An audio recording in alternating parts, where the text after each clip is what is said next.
Mais tout de suite, l'actualité donc religieuse avec le Magal de Touba, le goût du grand Magal. Aujourd'hui, l'histoire de la spiritualité qui enflamme encore le chemin du Cheikh, suivi par l'équipe de Walfadjri depuis lundi dernier.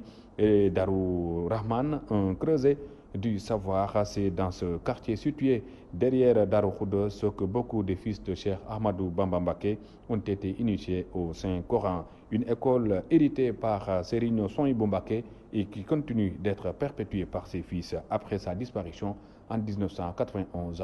Nous allons retrouver tout de suite à Touba Oumar Kayre.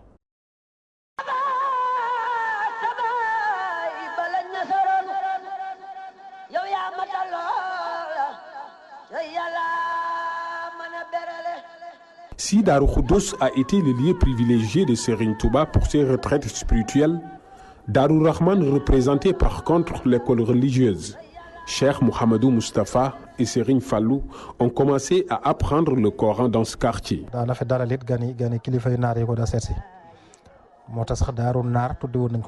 Serigne Touba avait l'habitude de recevoir à Darou Rahman ses invités morts. C'est la raison pour laquelle on l'appelait souvent Darou Nar. C'est dans cette maison que Cheikhoul Khadim a initié Serigne Mouhamadou Moustapha et Serigne Fallou au Saint-Coran.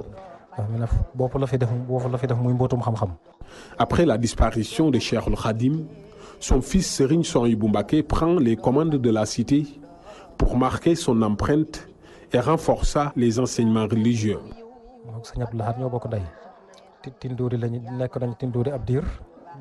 Serigne Souhaïbou et son frère Cheikh Abdoul Ahad Mbacké ont été à Tundori depuis plusieurs années pour y apprendre les sciences religieuses. Après leur retour, Cheikh Abdoul Ahad a demandé à Cheikh Mouhamadou Moustapha de leur léguer Darou Rahman. C'est ainsi qu'on l'a donné à Serigne Souhaïbou Mbacké, qui a installé un dara dans la maison en 1948 pour enseigner le Coran. Il l'a fait durant 40 ans. C'est par la suite qu'il a fait appel à certains de ses disciples pour le suppléer.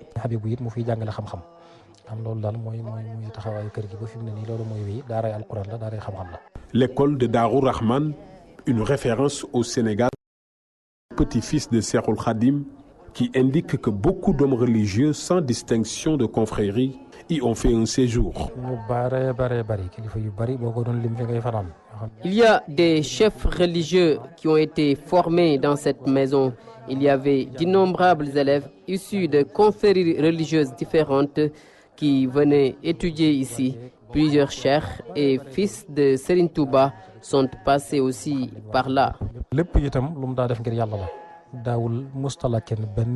Disparu en 1991, Serigne Souhaïbou a été enterré à Darou Rahman, un lieu de recueillement qui reçoit au quotidien d'innombrables visites.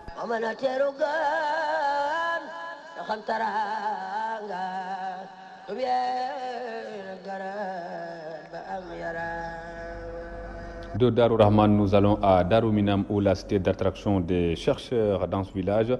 On retrouve une bibliothèque ultramoderne avec des ouvrages qui traitent de toutes les sciences du monde. Ce quartier a été fondé par Serigne Touba. Et également, il l'a attribué à son fils Mohamedou Bassirou Mbacké. C'est un reportage signé Gorgui Samba Ndiaye. Darou Minam, à quelques pas de la grande mosquée de Touba, un quartier fondé par Khadimou Rassoul, une localité que le fondateur du mouridisme affectionnait tant, mais au fil des années, il l'a attribué à l'un de ses fils, Serigne Bassirou, en guise de récompense. Serigne Touba dafa am lu mu liggéeyaloon Cheikh Mouhamadou Bachir. Cheikh Mouhamadou Bassirou s'était bien acquitté d'un travail que Serigne Touba lui avait confié. Content de cela, il lui demande de choisir la récompense qu'il voudrait. Il lui chargea de choisir pour lui, et Serigne Touba, qui lui renseigne que Dieu est son prophète, ainsi que lui sont satisfaits de son travail. C'est ainsi qu'il prit la décision de l'attribuer Darou Minam.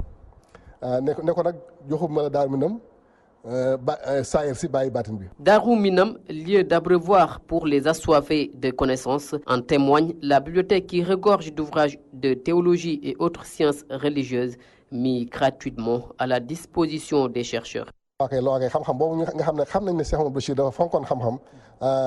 Cheikh Mouhamadou Bassirou était un passionné du savoir. Il détenait beaucoup de livres par devers lui. Après son rappel à Dieu, Serigne Mountakha a décidé d'ouvrir une bibliothèque qu'il mettra à la disposition des chercheurs.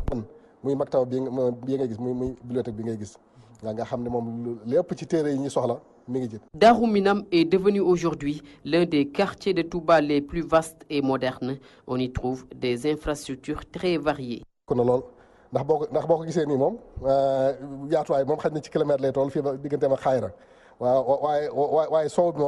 Darou Minam est un vaste quartier qui s'étend sur plus de 5 km de long. On trouve également dans ce quartier des centres de santé, des écoles entre autres. D'ailleurs, l'Institut de Darou Minam a obtenu à l'examen du baccalauréat de bons résultats.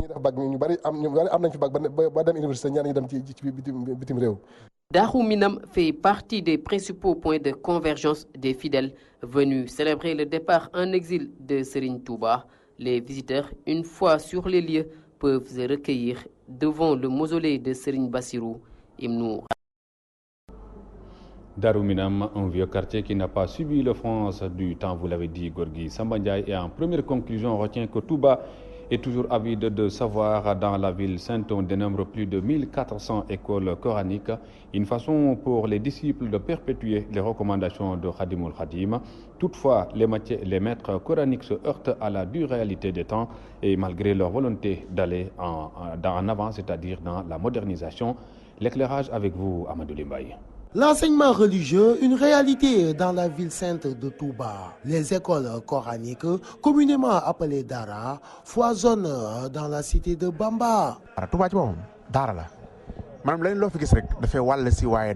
La ville sainte de Touba doit être considérée comme une école coranique. Serigne Touba, qui a fondé cette cité religieuse, l'a considérée comme telle.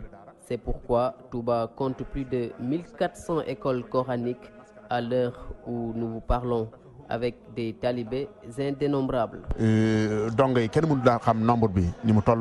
La rigueur pédagogique est de mise dans ces daras.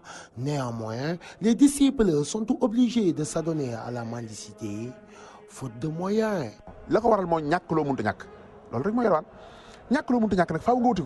Éradiquer la mendicité n'est pas du tout une chose facile, parce que les daras n'ont pas les moyens pour entretenir les apprenants.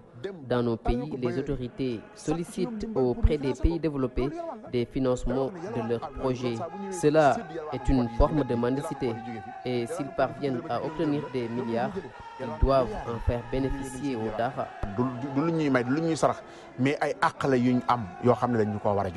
L'État, un processus de modernisation des daras. À Touba, certains maîtres coraniques regrettent la démarche des autorités, jugée unilatérale.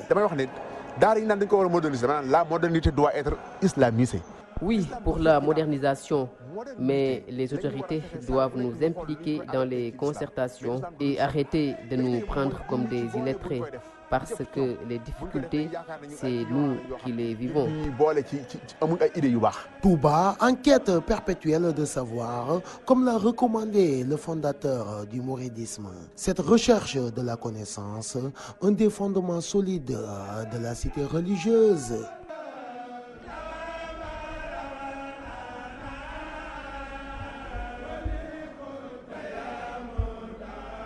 Les confréries gage de la paix et de la stabilité au Sénégal, ces confréries communément appelées tariqa, ces voix soufis malgré leur diversité jouent un rôle important de catalyseur et servent également de repli stratégique au pouvoir politique en place. C'est un reportage de Mamadou Matarsar.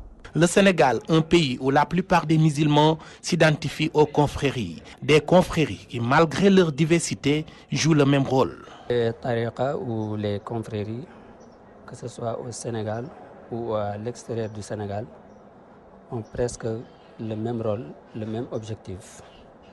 Les confréries ont pour objectif l'unité des musulmans. L'unité des musulmans, car elles n'ont pas beaucoup de différences. Seulement, s'il y a une différence, c'est la méthodologie. suivant leur époque, suivant les personnalités qui incarnent ces tariqas.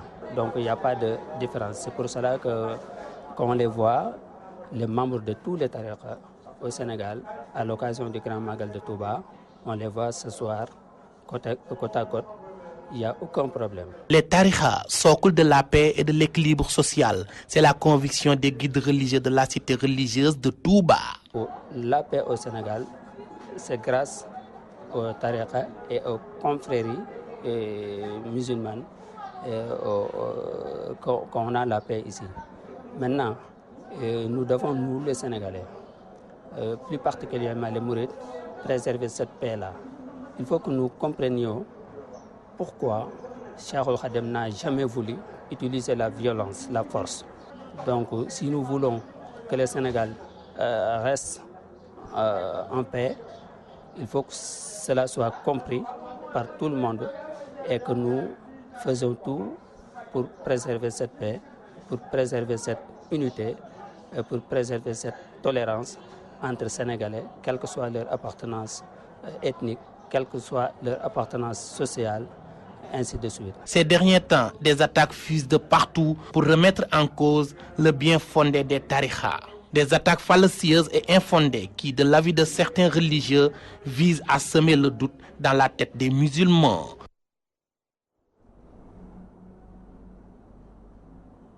Demain, un autre journal du Magal avec l'équipe de Touba, Mamadou Matar Sarr, Gorgui Samba Ndiaye, Amadou Limbay et Omar Kairé avec Aïdara Ndiaye et Eladj Diané. Nous ferons encore le point sur la route du Magal.